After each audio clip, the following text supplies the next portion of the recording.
केंद्र आणि राज्यात भाजप विरोधी लाट, राज्यात महाविकास आघाडीचे सरकार येणार. काँग्रेस नेते सचिन पायलट.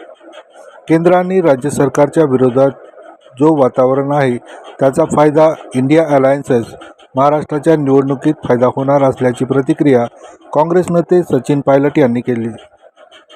विधानसभा निवडणुकीच्या अनुषंगाने काँग्रेस पदाधिकाऱ्यांचे बैठकीचे आयोजन करण्यात आले आहे. या बैठकीसाठी राजस्थानचे काँग्रेस नेते सचिन पायलट आज नांदेडला आले होते. विधानसभेची निवडणूक खूप महत्त्वाची आहे.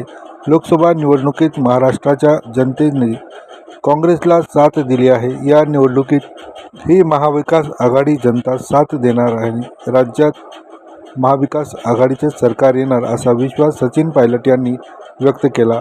माजी मुख्यमंत्री अशोक चव्हाण यांच्या विरोधात बोलण्यास त्यांनी टाळले. दरम्यान विमानतळावर आगमन झाल्यानंतर सचिन पायलट यांचा काँग्रेस कार्यकर्त्यांनी स्वागत करण्यात आले. ये चुनाव महाराष्ट्र के भविष्य के लिए, देश की राजनीति के लिए बहुत महत्वपूर्ण है और लोकसभा के जो परिणाम आए थे उसमें महाराष्ट्र के लोगों ने कांग्रेस पार्टी को एक बड़े दल के रूप में प्रस्तुत किया है.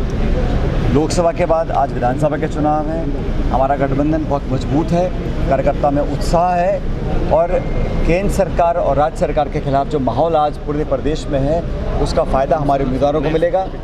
और हम लोग साझा चुनाव लड़ रहे हैं. इंडिया अलायंस और प्रदेश का गठबंधन मजबूती से इस चुनाव का सामना करेगा और मैं दावे से कह सकता हूं कि एक बहुत बढ़िया बहुमत के साथ महाराष्ट्र में यहाँ पर इंडिया अलायंस की सरकार बनने जा रही है. पिछले कुछ सालों में जो घटनाक्रम महाराष्ट्र का हुआ वो हम सब ने देखा है.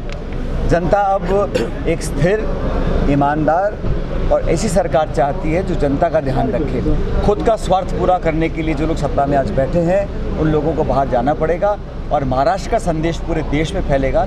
इसलिए कांग्रेस पार्टी, राहुल जी, खड़गे जी, हम सब हमारे गठबंधन के नेता ठाकरे जी, पवार साहब मिलकर चुनाव लड़ रहे हैं. प्रचार भी साथ साथ करेंगे और मराठवाड़ा यहाँ पे पुराना ये गढ़ रहा है कांग्रेस पार्टी का. आज रेड्डी साहब और मैं यहाँ पर आए हैं, सब पर्यवेक्षकों से, कार्यकर्ताओं से मुलाकात कर रहे हैं और जहाँ जहाँ पर भी हमारा गठबंधन चुनाव लड़ रहा है मजबूती से लड़कर जीतेंगे हम लोग. यहाँ पर अशोक चव्हाण का गढ़ माना जाता है, उनकी लड़की भी चुनाव में, किस तरह तुम्हारा रणनीति रहेंगी आपकी? मैं व्यक्तिगत टिप्पणी नहीं करूँगा, लेकिन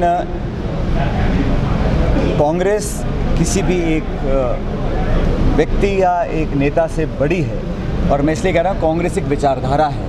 आज़ादी से पहले से लेकर आज तक कांग्रेस ने हमेशा महाराष्ट्र की धरती को अपने खून पसीने से सींचा है और महाराष्ट्र ही वो जगह है जहाँ से कांग्रेस पार्टी की बुनियाद रखी गई थी. महात्मा गांधी के समय से आज तक बहुत से लोग पार्टी में आए हैं, बहुत से गए हैं, लेकिन कांग्रेस पार्टी अपने दम पर, अपने मैनिफेस्टो पर, अपनी विचारधारा पर चुनाव लड़ रही है और जहाँ जहाँ हम लोग चुनाव लड़ रहे हैं कांग्रेस पार्टी निश्चित रूप से जीतेगी. अशोक चव्हाण की बेटी जहाँ से चुनाव लड़ रही है वहाँ पर कांग्रेस जो उम्मीदवार कांग्रेस ने दिया है वो मैनेज है, ऐसी वो पूरे ये तो परिणाम जब आएंगे पता पड़ेगा ना कौन कितना मैनेज था, नहीं मैनेज था. जनता किसी की बापोती नहीं है. ये स्वतंत्र चुनाव होगा, निष्पक्ष चुनाव होगा और हमने उम्मीदवारों का जो चयन किया है फीडबैक कार्यकर्ताओं से लिया है, सर्वे किए हैं और साफ छवि के ईमानदार लोगों को हमने उतारने की कोशिश की है. उसका फायदा पार्टी को मिलेगा. कांग्रेस का मुख्यमंत्री बनेगी चुनाव होने दीजिए, बाद में पता